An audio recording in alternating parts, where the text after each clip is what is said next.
make sure there's a tunnel going. Cannot go in straight. That's one of the critical steps in this procedure. If you don't have that tunnel, it's going to drop out.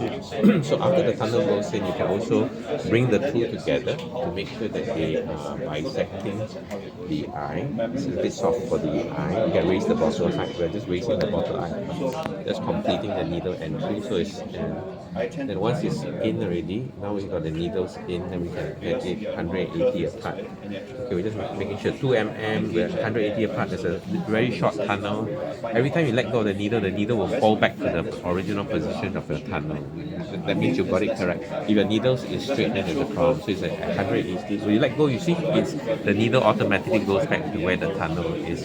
So once you're finished already, we will get the needle ready. You can use any lens you want. We use the AR-40 because we like the stiffness. Any lens you can use, so long as you can, it's stiff enough and flexible enough that doesn't get broken. So in a short while, we'll see us loading the lens. This is real time, as I said. I'm not going to speed up because it doesn't work well when you speed up. So once you get the lens, it's just a normal AR-40A. We load it already. Notice the wound is not in the middle. So this is the wound is to the left. Yes.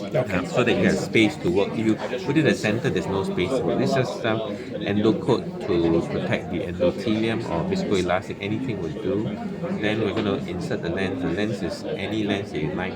What we do is that we used to insert the lens into the top of the iris, then use instruments, but we stopped doing that. We screw it out so that the tip comes up and we marry it while it is still floating in air. It's a lot easier to do than you think. So we'll just load the lens. This part we just finish loading. It will just take a few seconds to load the lens. So once the lens is loaded, okay.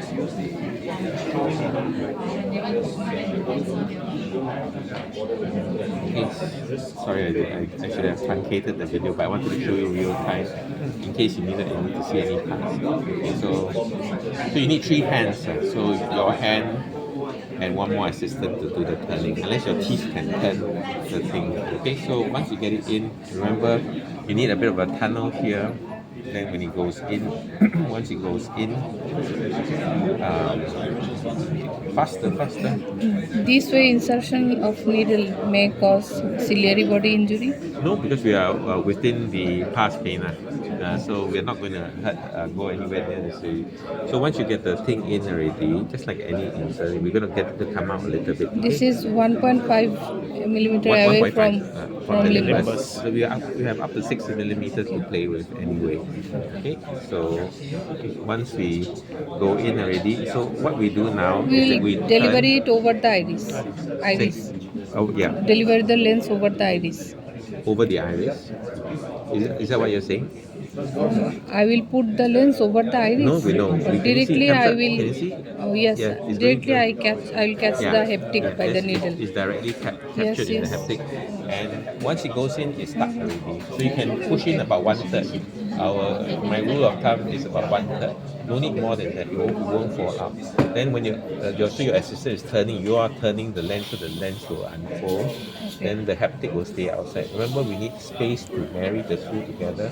Hold about 2 to 3 mm apart. The needle is beveled. There's a bevel. Okay. You must enter the middle of the needle. Cannot enter anywhere near the end. It must be always in the middle. So you hold it already. Okay. Bring up your needle. And you must enter. So most people get stuck because they try to push it to the top. You won't go in, so you turn, and just in the middle, it goes in. And you need this space. If you put this too close, there's no more space to work. That's why you need to put it in. Then after that, remember the next step is to pull it out. This one and this one must come out the same way your needle went in. People pull it out, you damage everything. You damage your pull it together. Yeah, you can pull it together, but the main thing is they must pull it in the direction that it went in. If you pull in the wrong direction, you're breaking your tunnel, you're breaking your haptics. Yes. Okay, so must come out. So after you pull out almost out, just drop one and then deal with one at a time. So this one we do this one first. So when we take out this one, we pull out. Remember the needle's in the direction where you went in. At all times, once it comes out, you grab it, then we dry it, and then we use a burner. We use a thermal burner. This burner over here heats up very quickly. It just takes a few seconds, and if you want to, there's a whole bunch over there. You can probably get one to take back to create your barbecue or something. Then once you burn, remember the haptic is about 0.27. When you burn it, you can make it a mushroom and make it 4 times, almost 1 mm. So your tunnel is zero point 0.3. Now you got 1. So you can you burn it, make sure it's dry, burn less than 1 second, it forms a big mushroom. It forms a big mushroom and much bigger than the original one. And then you do that. Remember, when you come out, must follow the direction, the needle. I say this to my residents every day because they all want to pull out this way. So you grab it already. Then you can measure if you want. You can. Some people like calipers. Take 2 mm, hold it, and you burn your almond, whatever you want. You want it symmetrical, but don't push it in. There's still an opportunity to adjust. So don't push it in. Let it stay outside for the moment. Wait. Then once you push it in and see how centered it is. This one we use a ring, we're 180 apart. The needle entered exactly where we wanted to go.